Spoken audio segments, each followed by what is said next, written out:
You want one word? An Amiga? Right on. Amazing Amiga, that's it. I was going to say awesome, but that sounds like a cartoon. Radical, and it's certainly a radical machine. Awesome. One word? Amiga. Friend. You know, I mean, that's what it means. The Amiga has always belonged to the dreamers. It was invented by an eclectic band of individuals led by Jay Miner, a group that became close friends with an active sense of humor, an overactive work ethic, and an almost childlike enthusiasm. They set out to make their dream computer, one they'd like to use themselves, real cool, real fast, with lots of power and lots of whizzy demos. The team was brilliant, creative. Without a thought, they abandoned the stodgy conventions that said computers are computers and toys are toys. And whether you believe the Amiga is a game machine or a business machine, there's no denying that the combination of power and graphics was a revolution in computing. Only now are the other computers beginning to meet the standards that the Amiga inventors set almost 10 years ago. That original Amiga team created the machine. They brought to it their unique personality and put out something totally new. Their story is unique. It tells of entrepreneurship, passion, trust, courage, and friendship. It's a very personal story. It belongs to Jay and Dave and Carl, the four Bobs, and all the others at Amiga. It can't be told by anybody else, so when we decided to record the story, we brought the original members together, collected their personal photographs, and borrowed their home film footage. Here, in their own words, is the story of the making of the Amiga.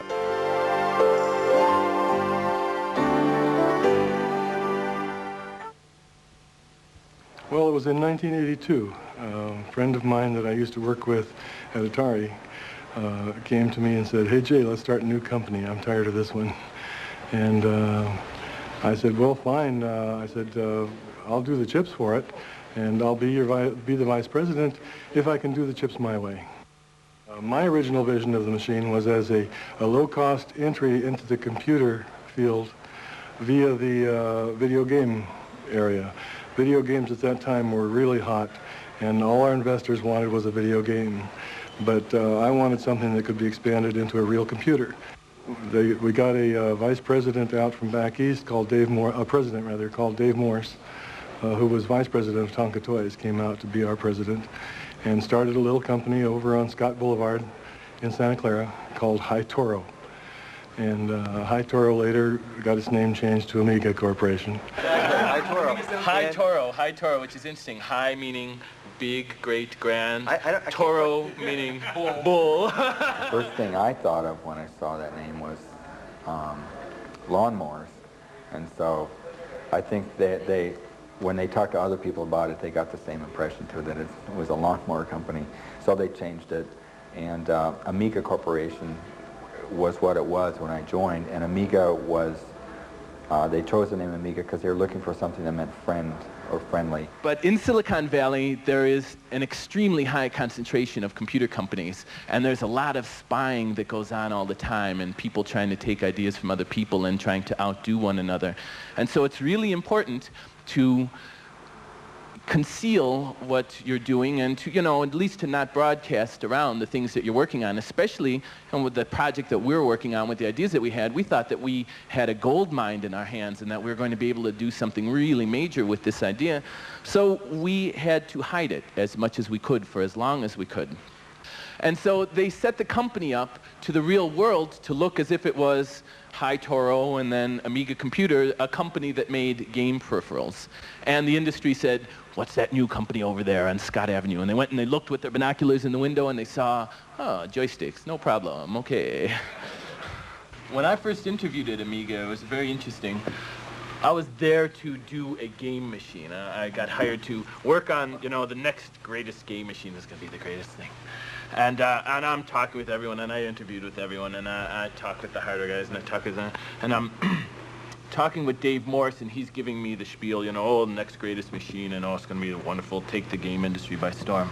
And then I made my way back to Jay's office, and I'm talking with him to get a feel for the real, you know, what the hardware is really like and stuff like that. And he's got a whiteboard behind him while we're talking, and it's, you know, RAM and CPU and stuff like that. But there's this one little box that comes off in the corner that has KBD PRT on it. It's like keyboard port on a game machine? There's this other little box down here, EXT, DRV, external drive on a game machine? So I go back, I talk to Morris and say, game machine, right? Game machine, yeah, game machine. It's gonna be, I go, Jay, game machine? He says, yeah, game machine, game machine.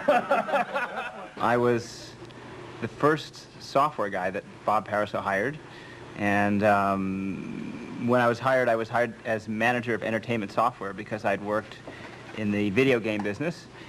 And I soon found out there are not a lot of starving startup companies that want to put aside all their other projects and work on a vaporware computer, which it totally was back then. And plus also I found out I'd much rather hack code than you know, try to get other people to hack code. I was hired as the manager of operating systems, and the day I got there, actually, the day I was interviewed there, Bob Pariseau said to me, well, if you come here, you can design whatever operating system you want. I said, I'll do a multitasking operating system. So that's why I went to work at Amiga, was the multitasking operating system. First, when I had my first interview, I had talked to the recruiter and she set up an interview. And, but I accidentally blew it off because I forgot all about it. I went to an HP beer bust, which was important too. But I looked at my watch at 7 o'clock and I go, oh my gosh, I just missed an interview that I was really looking forward to go to. So the next day I called them up and said, well, gee, I'm real sorry. Can I have another interview? Can we schedule another time? And they said, oh, sure, fine, just come on down whenever you can. And so I knew that there was a pretty good atmosphere there when that happened. I'm interviewing with Gary McCoy, for whom I was supposed to work. And he takes me back into the software lab where everybody is all over everybody else. And I guess you guys were really used to giving demos to venture capital people and such. So I come through with Gary, and the talking heads are on, and I'm awestruck. I'm watching this thing. But it was very loud in there. Very loud and very warm. I mean, if it wasn't the voice, there were the fans in the background. And so I'm watching this, and Gary's getting very frustrated because he was proud of what we were seeing. And finally just exploded. Knock it off, he screams. And I was trying to calm him down. I'm interviewing for my job and pissing everybody off. So he says, I said, don't worry, Gary. I can understand. I can lip read. And so after the demo, Sam comes up to me and says, really? Could you read the lip? And I looked at him and I said, well, how close was it? Was it pretty close? I was joking not to make Gary, but I thought, this is perfect. This is the best company to work for. He wanted to read the lip. He was really working on that. Well, now that Jay is here, I can tell the story in front of Jay, so he can agree that, in fact, it's true. Everybody seems to think Jay is the father of the Amiga. And when you look at Jay and the real father of the Amiga... It says so on my badge. Yes, it says so right on his badge. Even they made the same mistake. It's quite natural. One magazine back in the Amiga days got it right, but everybody laughed at it like it was some sort of a joke, but it was actually the truth. Jay was holding Mitchie in his arms. Right next to Mitchie, it said the father of the Amiga, and up here it said Jay. And this is Jay. This is the father of the Amiga. We knew inside that this was a true story because we're sitting there at our desk designing stuff, and Jay, who sat in front of us, was sitting at his desk designing stuff. He'd get to some spot where he wasn't sure. Well, do I put this gate here? And he thinks about it and see, draw a gate. He'd look down at Mitchie. And Mitchie would go, and so he'd erase it. And he'd draw another gate. And he'd look down at Mitchie. Mitchie would go, and so then he would put that gate in. We know because we were there. Mitchie did the Amiga. Jay, Jay did the drawing. It's all right. It's okay. But I wanted you to be here so that you could not shoot me. Allowing people to be different is terribly important.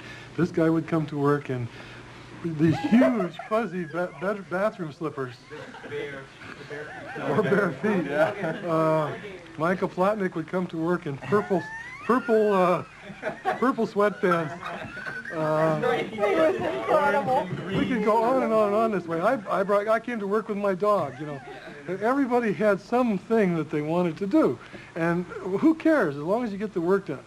There was magic. I can't describe it. From the day I walked in and I saw that demo and I saw everybody contributing, cooperating, always a smile, always a smile, always the optimistic attitude and care for somebody else's happiness and participation and success. One person was not going to let somebody else fail because that would mean the failure of the whole project. We were trying to find people that had fire, that had a spirit, that had a dream that they were trying to accomplish. Carl Sassenrath, the guy that did the exec for the machine, he, you know, was his lifelong dream to do a multitasking operating system that would be a work of art, that would be a thing of beauty. Dale Luck, you know, the guy that did the graphics, this was, you know, his undying dream since he was in college to do this incredible graphic stuff. And we were looking for people with that kind of passion, that kind of spirit, you know, and more than anything else, the thing that we were looking for was someone that was for people who were trying to make a mark on the world, not just in the industry, but on the world in general. We're trying to get some, you know, we're trying to look for people that really wanted to make a statement, that really wanted to do an incredibly great thing, not someone who was just looking for a job.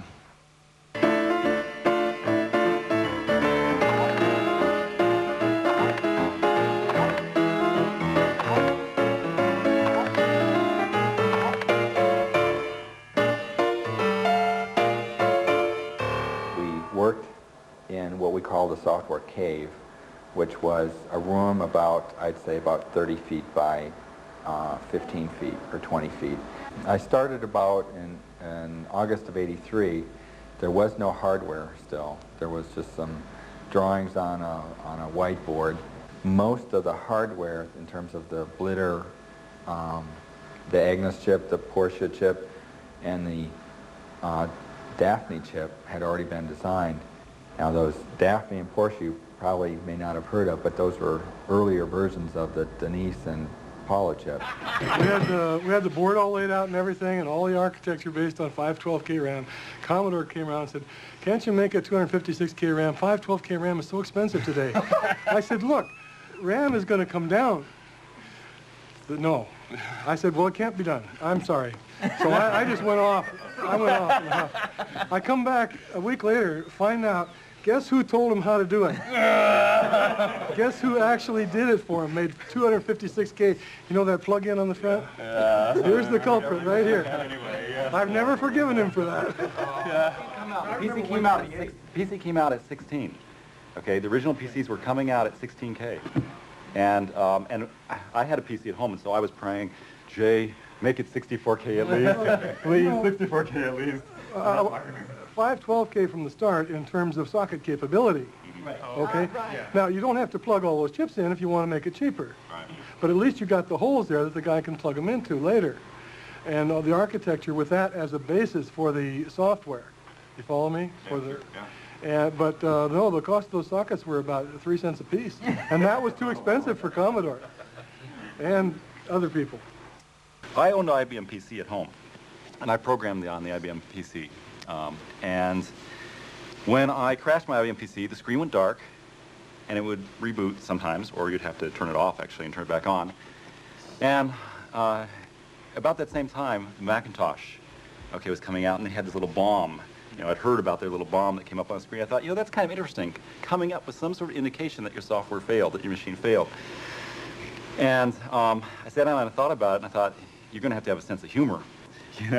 If your machine fails like this, it's like, and you've lost 2 hours worth of editing, you're going to want to laugh about this somehow. So we put it in there. The machine crashed then for Martin Shabilsky, I think, in his office. The machine crashed, and he saw this thing come up. It said Guru Meditation. And he said, "What is this? Take this out right now." and so I took it out, and it said software failure. And all of a sudden, so a new version of the system went out that said software failure. and everyone was like depressed. Well, it was like, put the groove meditations back in. And so we did it without permission. We just put them back in. That's right. All the developers, what did you do? It's a software failure. What is that?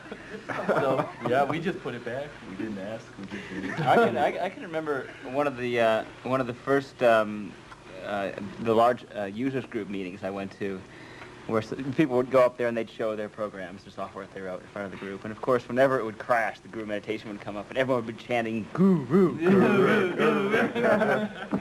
Now, they wouldn't be chanting, software failure. We made a lot of design decisions that were wrong if you say we're selling a personal computer. Oh, yeah. I mean, we decided that we wanted the graphics to run fast. So it never checked. It would go out and it'd say, give me some memory. And it would never check to see if it got it. It just assumed it got it. And so if we didn't have 512 memory,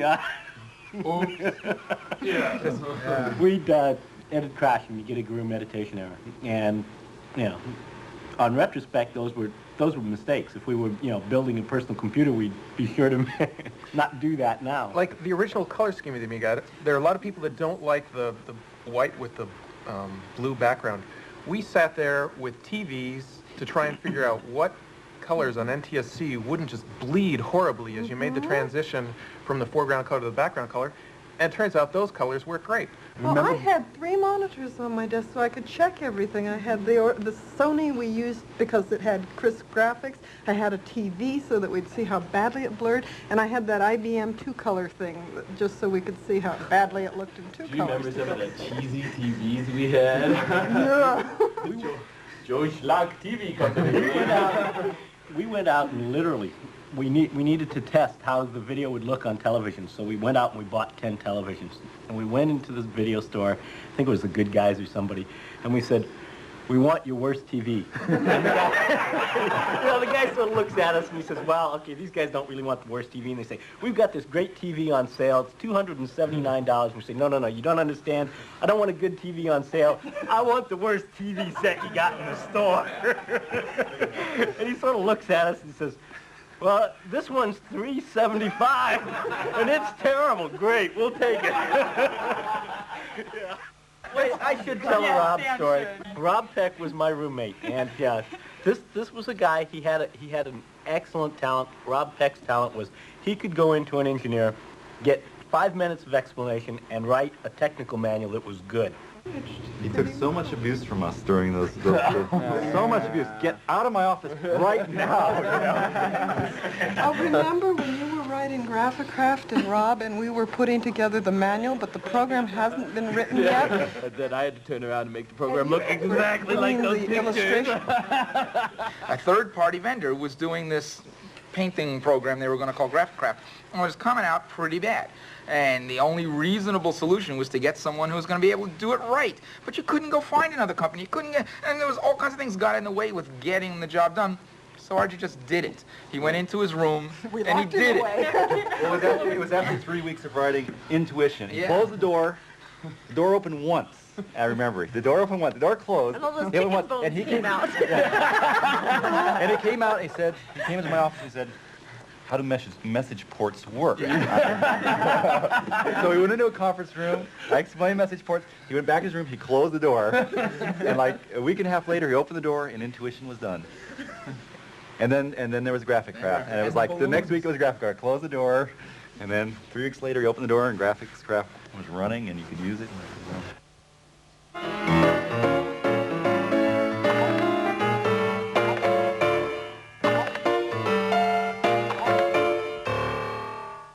There we were, working furiously designing this machine. Software guys with absolutely no hardware whatsoever to develop on. The hardware guys working like maniacs trying to get the hardware to work, failing miserably. The software guys were filled with glee. Because we got to take vacations, you know. We're sitting out in the back smoking cigarettes, enjoying ourselves, you know. And no, I'm just kidding. We, in the software group, actually, were not willing to wait around for the hardware to come together, so we spent a lot of time pretending that we had hardware. And The way that we did that most often was to create little pieces of software that emulated the way the hardware would work, emulated the way those 3 custom chips would work. And it was starting to get real important for all of this stuff to come together well, because this is now getting on to the end of 1983, and we were starting to run out of money.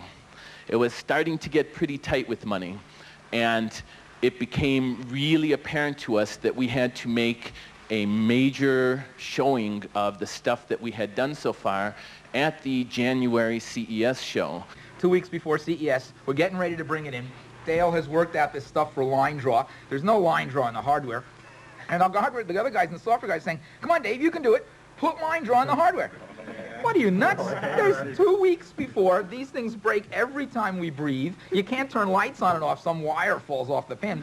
You want me to change the design, rewire it? All these guys are going to go put line. You're out of your minds. No way.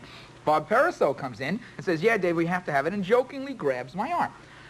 Mitchie, this nice little dog, this dog that I have not even pretended to like, leaps to my defense. Here, Pariseau was grabbing my arm, twisting it. Come on, Dave, you can do line draw.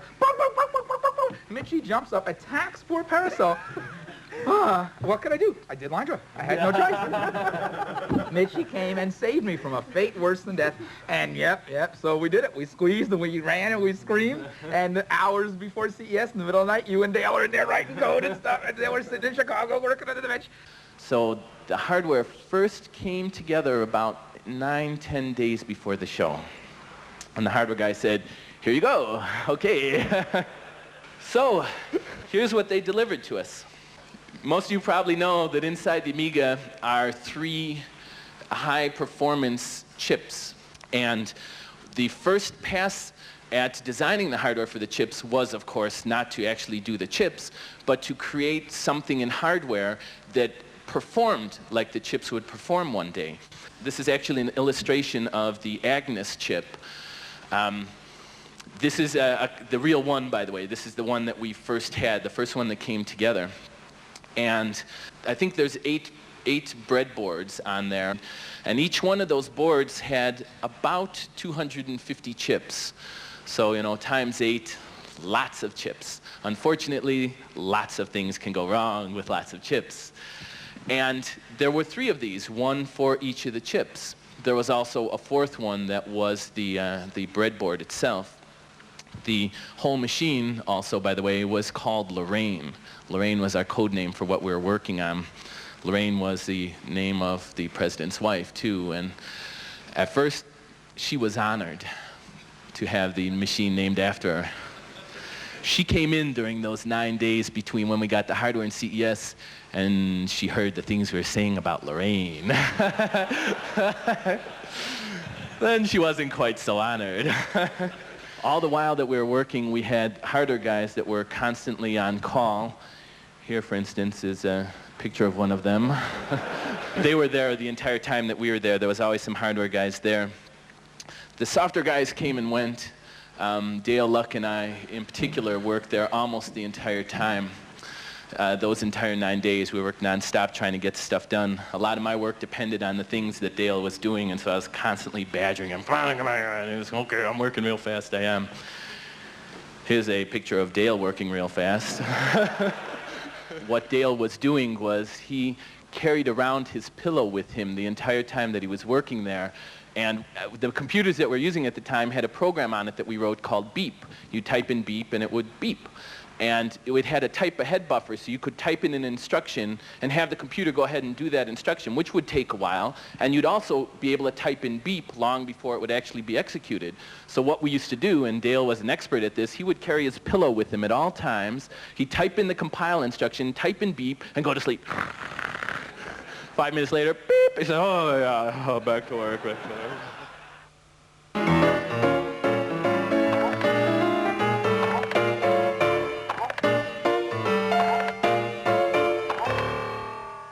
So back to CES. This was our booth. They had on the right-hand side little tiny part with, you know, games around the outside and joysticks and stuff. And over here on the left, they had this massive, huge area with no windows and no way to know what's going on inside of it, and one door with this enormous burly guy that said, yeah, what do you want? You know, anytime you wanted to come in, anytime we wanted to take anyone back there, we had to bribe the guy $50 to let us in, you know? Okay, go ahead, okay, go ahead. And inside that back room is where we showed the Amiga. The entire day of the show, we would bring people in one after another, and it was a great experience. And if you'll pardon my grammar, during the entire CES show, the one most oft-repeated comment that we heard was, oh, shit. Because, of course, no one had ever seen a computer back in 1983, or January of '84, do the kinds of things that this machine did. Here's a picture in the middle of the demonstration at CES. This is Bob Pariseau, who was the original Amiga evangelist, and boy, he used to do a song and dance that you wouldn't believe. The guy was incredible. Sitting next to him is Glenn Keller, one of the great hardware whizzes of the project, and it may look like that he's assisting Bob Pariseau at the demo, and Bob Pariseau is rolling merrily along, but in truth, the hardware just died. And it froze on a picture, fortunately, so Bob was able to continue as if everything was okay, but Glenn is working furiously in this photograph trying to get the thing to work again. At CES, we'd always have the same failure every time. The same set of chips would blow up. And I knew which chips were. Glenn pointed them out the first time. Said, these are the chips that always blow up, Dave, every time we have this little static problem. Jay thought we were brilliant. The system would go down. Yeah, we'll go look at it. Change the same chips every time, no matter what was wrong. And it would fix it. It was a trick, Jay. It was a trick. We knew it. That's where the bouncing ball really started, was one late night at the Consumer Electronics Show in Las Vegas. And, but around 11 or 12 o'clock, I guess pretty much it was over. People were going to go back to their rooms, but RJ and I decided we had a few things we wanted to do back at the convention center where CES was. And so about 4 o'clock in the morning, after, I think we had about a 6-pack of warm beer left over too that we'd hidden in the, you know, those little stands that they put plants in. And I finally got it to where I thought it was reasonable, and I fell asleep.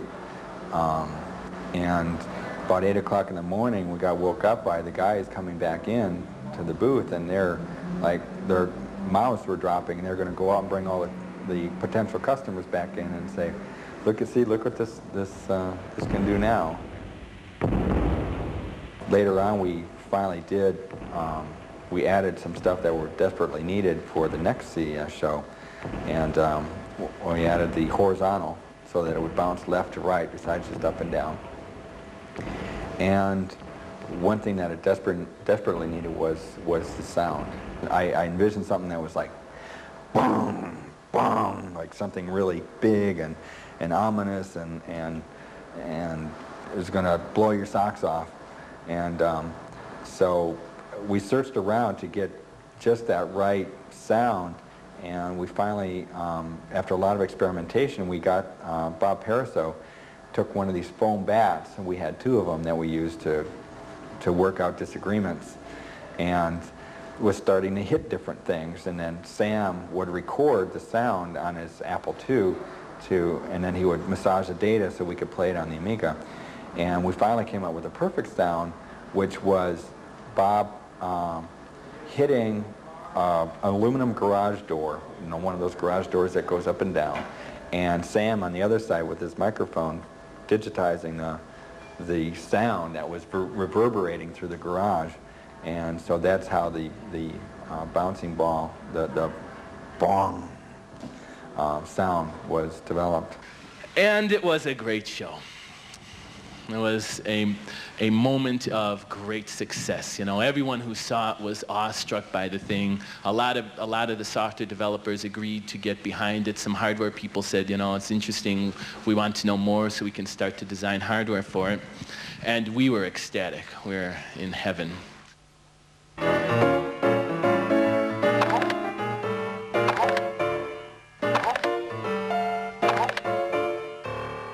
We did really well at the CES, and everyone was still working together. We still had that great passion, that great sense of pulling together as a team to get everything done, but it started to feel in the air as if it was going to go bad, because there was just less and less money all the time. It was getting harder and harder.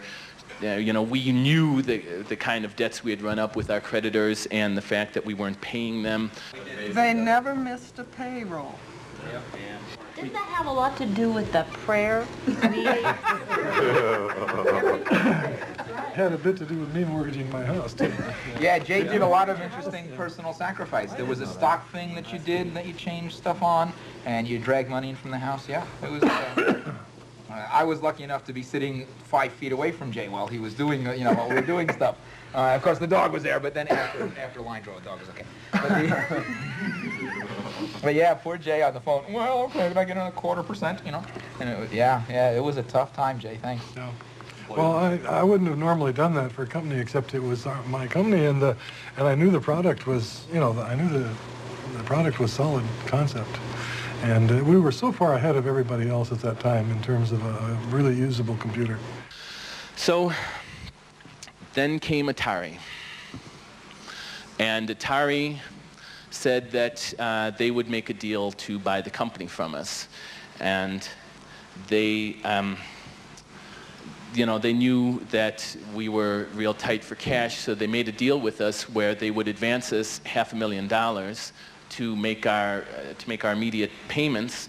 What we owed immediately. There was a payroll due the next day that this whole thing came down. And then we would have 1 month to negotiate with them to come to a deal for them to buy the Amiga. And so Atari came in and they said, okay, we'll give you $1 a share for your Amiga stock. And we said, $1 a share?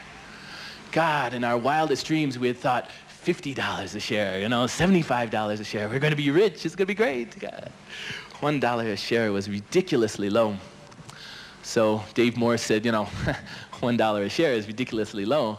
And the Atari guy said, okay, how about 85 cents a share? So wait, at Harvard they told me you go up, I go down, you know.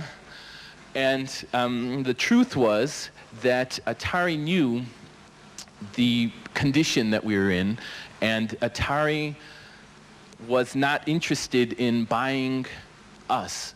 Atari was interested, for reasons of its own, in buying just the machine. They didn't want to buy the group. They wanted to just get the technology. Now we're down to the last few days before the end of the end of the agreement, where we either have to come up with the bread for Atari, or they would get the company. And then the phone rang, and it was Commodore calling. And Commodore said, well, we can make you a much better deal than that, you know. So they send out their plane, and Dave Morse hops in the plane, and he flies out to Westchester, Pennsylvania, or New York, or wherever it was.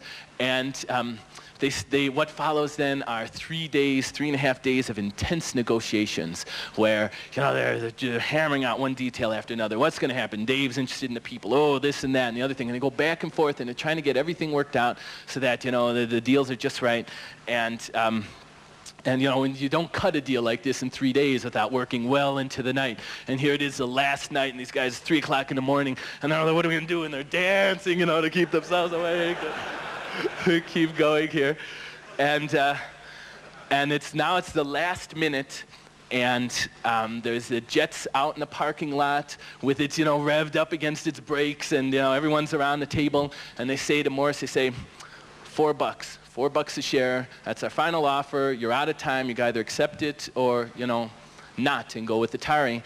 And he says, I don't know. Let me check with my people. He goes, gives Jay a call. He says, $4. Jay says, well, it's not 50, but, you know, it's $4 is okay. If you think it's right, go with it. And he calls up, you know, the other guy's the VP of marketing, the VP of sales. What do you think? Well, you know, it's not what we had in mind, but it's better than zero. I'll go with it. And everyone said, okay. So he went back to the table and he sat down. He said, sorry, my people say $4 is not enough. I'm going to have to decline your offer.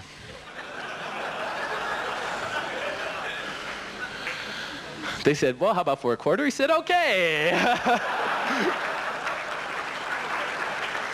I don't know about you guys, but I would not have the nerve to look down a barrel of a gun like that. So they write him out a check for $500,000. He hops in the jet. He flies back to Atari headquarters. He walks in the front door. The lawyers are big fat lawyers with their huge cigars. Morse, yeah, glad to see you. Come on in. We got some papers for you. He takes that check. He slams it down on the table. He says, "See you, boys. I got a plane to catch." Yeah. God. Oh. And all of a sudden there was Commodore and there was money. Yeah. And then there was a big building and the blueprints. Remember the blueprints? Yeah. This is how we're going to do the offices. And like, how do you want to do software? How do you want to do hardware? That was Los Gatos building. And, we went back to Commodore to negotiate the future of the machine and the closure of the deal. And Dave Morris told me, "Don't insist on an expansion port." I says, "But Dave, we've got to have an expansion port." You know, who's going to buy a computer that you can't expand? Right. And I insisted, you know. And Dave said, "Well, you know, we're liable to not close the deal, and you're liable to lose your job." And all right. that's the way it is. We're glad you did. Commodore gave in and said, "Okay, expansion port." There'd be no Amiga today if it weren't for that. I think so, too. So the getting of the machine to slide from a game machine into a business machine happened relatively effortlessly, like I was saying, for two reasons. First of all, because the hardware guys were smart all along, and second of all, because the base of the operating system was designed such that it could do that. Right, we had a multitasking library, device, interrupt-driven, preemptive, priority-based operating system in a game machine. So how did it happen?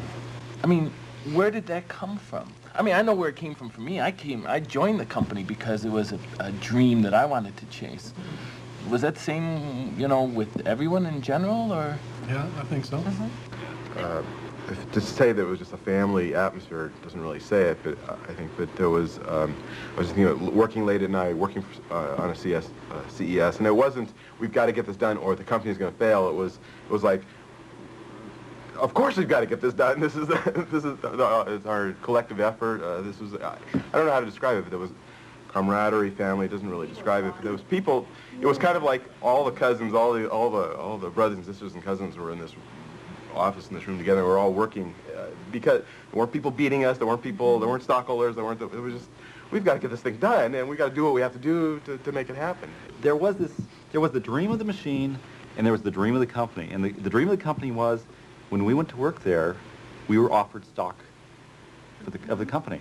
We owned the company, and we knew that there weren't a lot of big investors. I mean, there was Jay, and there was Dave, and we knew them. They worked there. It wasn't like mystery people investing in this company. It was our company. I mean, we really felt, at heart, it was our company. Jay and Dave made us feel that way. But you know, I've heard a lot of people say interesting things here. Howard's trying to find a word to describe it. You're talking about the group here and stuff like that. For the first few years after Amiga, you probably know I spoke a lot. I told the story of the early days of the Amiga a lot, and invariably by the time I'd get, you know, I'm running out of time, I got to kind of wrap things up here, I'd get to talking about what it really meant from my own perspective, what we were trying to do, what it really meant to us. And I would always end up feeling sappy, you know, like, because I mean, like, you know, how it's unreasonable to talk about a business as, you know, we weren't just friends, we were friends, and we weren't just doing a job or creating a machine, we were chasing a dream.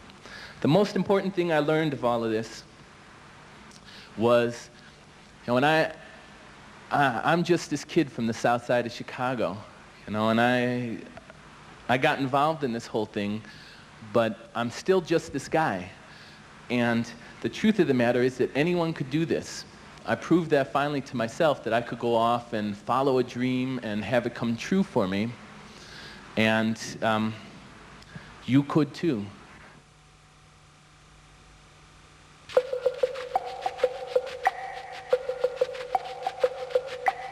Yeah, this is a good one. Because again, we're coming up to CES, and it's last minute. Everyone's racing like mad to get their demos done, and Parasos, you know, being the correct boss. Okay, it's time. We got to go now. It's time to pack up the equipment. And the software guys, no, wait, one more change, and they're unplugging our keyboards, and we're walking out the door. You know, so try to program.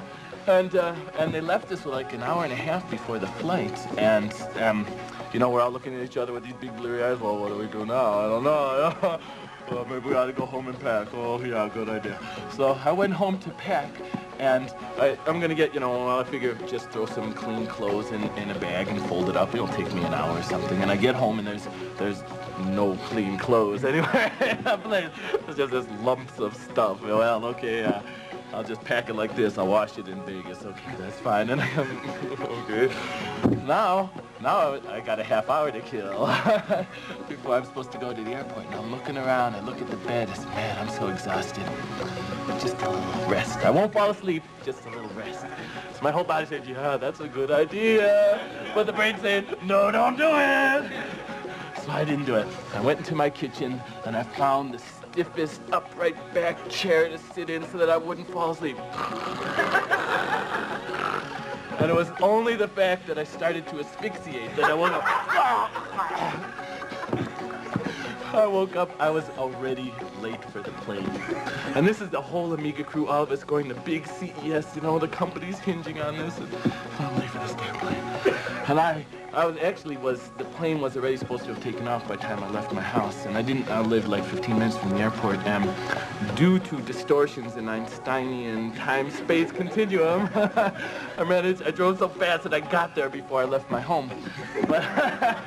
But it was too late. I got to the plane. The plane was already gone. It was there. It had pulled back, and they pulled the ladder back and all this stuff. But the door was closed, but it was not moving. It was sitting right there. And so I'm begging at the counter, please, my God, please, let me get me on that plane. You know. No, too late. Sorry, it's closed. And I'm finding every official. Come on, please. No, sorry. And then I found this person, a woman, wearing the orange jumpsuits of the airport, and she's got a walkie-talkie. I'll take you on a date as soon as I get back if you can get me on that plane. I'll take you to a movie, anything you want, any dinner, any restaurant. She said, well, what kind of food do you like? I don't care. And she's like, no, I don't know. The pilot, no, man, I got some little disturbance here. Okay, I understand. All right, so they finally... So they pull the gate up and they open the door and I climb up the ladder and I get into the plane, and all over on this side, back in the passenger compartment, this whole contingent of Amiga people, yes, he made it, all right!